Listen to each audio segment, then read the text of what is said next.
Okay, so welcome boys and girls to our reading class today on page 140 to 143. And the title is Animals Home. Okay, as you can see, different type of animals we have there. And the title is Animals Home. Our memory verse for today is Do not be afraid, for I am with you. It is found in Isaiah 43:5. Jesus tells us that we should not be afraid, boys and girls. Trust in Him, pray every day, every night before we go sleep, and He will always be with us, okay? So the story for today is a poem entitled Animal Habitat. Tells about many different animals and their habitat. As you can see, we have here dolphins. What about dolphins that lives it that has to stay in the aquarium? Okay, they are different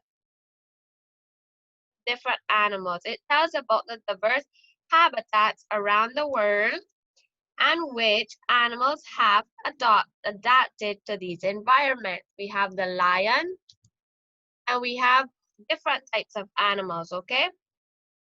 The poem emphasizes how specific each group of animals is to their habitat. For instance, the tiger, they live out in the wild. They protect their habitat.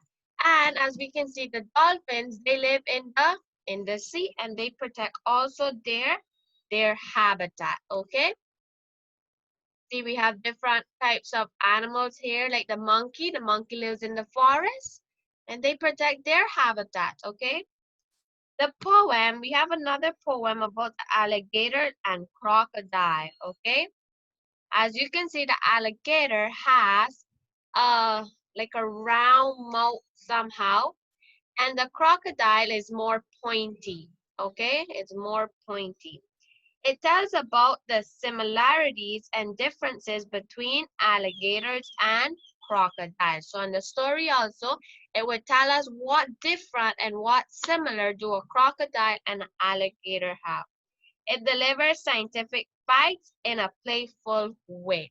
So boys and girls, I only did a little short reading for you today, but I need you to read your story in your textbook so you can have a better idea of what the story is all about, okay? So thank you.